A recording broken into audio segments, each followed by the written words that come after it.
Fabio, thanks so much for having me here at the iconic Coopers Brewery. And I have to say, I'm really excited about this collaboration we've been working on. And it's a pleasure to have you guys in here in our restaurant. Very excited. So we're going to show you today how to make our cottage pie with stout braised brisket and black garlic mash. Let's do it. The first thing we need to get onto is making our pie filling. And we've got the most beautiful Angus brisket here. What are we going to spice it with? So we're starting with a bit of a cinnamon, a little bit turmeric, paprika, coriander seeds, just freshly grounded, cumin, cloves, and then just salt and pepper. This smells so good already. And of course, you can let this sit overnight to marinate. It's going to taste even better, but you can fry it straight up if you need to, like we are here. So give a little color, make sure the meat is all seared up so the juices are inside, and then you're good to go. Smells good. So we take this out, and in the same pot, we've got all those beautiful spice flavors left in that oil, perfuming it there. We're going to hit it with our veggies. We've got red onion, carrots, and leek. And then all these vegetables, when they are placed in their pan, is going to release their water, help to release all that caramelization. And we're using a beer that, for me, represents that cold weather coming in. I love Stout for that. Sweetness, being so creamy, and having a dry finish, it just goes well as well with potatoes. This is going to be a cracker dish. Once our veggies are caramelized, we go back in with the beef, and what are we braising it with? We're braising with the Coopers Stout. For me, this beer is just sensational with beef. The main reason is because it's made out of a roasted malt. Creates a nice creamy sauce. So all that sugar caramelized will thicken up the sauce naturally. The tomato paste will just give it the acidity that you need. So we're going to bring this up, then we're going to turn the heat back and braise it slowly for about 3 to 4 hours. Once the brisket is tender and that beer, that stout, has just reduced right down, it's time to thicken the sauce up a little bit. You just mixed butter and flour, and then you can just add in your sauce slowly, like a little cookie. Straight away, you can see the sauce start thickening it up.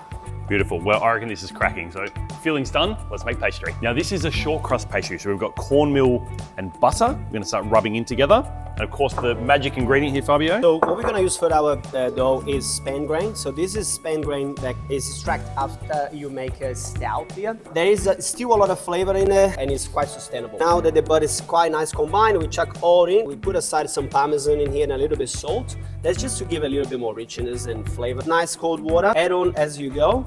Now you want to basically knead and work that dough just as combined. Place to a baking paper or a glad wrap and let that sit in the fridge for a few minutes just so everything sets. Let's pack the baby. So this is the crust. From here it's just like playing with Play-Doh. So you don't need to use a roller pin. You just need to really smear that dough in. Use your hand and scoop it all out, and that's it. All right, so we're gonna blind bake the pastry now, 175, 20 minutes. See you in a sec. The Mitolo family farm team have done all the thinking for you because of course the mashing potatoes are gonna be the perfect match for our cottage pie. But I reckon the best way to do it is actually bake them whole like this. It really dries out the potato and you get the best result possible. So I'm just gonna cut it in half and then scoop out all that beautiful cooked flesh straight into a potato ricer. And then what are we going to mash it with, Fabio? I use milk and butter. Another ingredient that we picked is the black garlic. So just take a little wedge on the side, and then you can see all that black garlic comes out.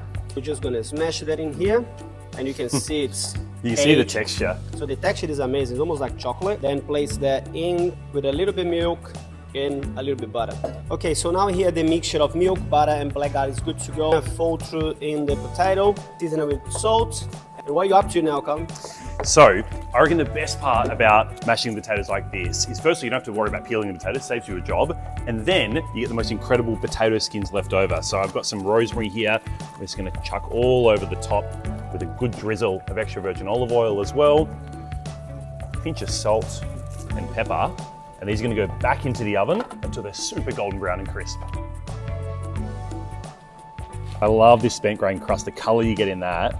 And the smell from that stout braised brisket is just incredible. It's very rustic. It's everything that you want. Here we go. Oh mate, looks incredible. Look at this bad boy. How good. A few crispy potato skins Yummy, as well. yummy. So this is our Coopers stout braised brisket pie with Mitolo Family Farms black garlic mash. That is a hell of a cottage pie, mate. Should we dig in? Now let's dig into this bad boy. I don't know if we can make it there after shine like a diamond with the filter. Cheers, man. Thank you so much for coming.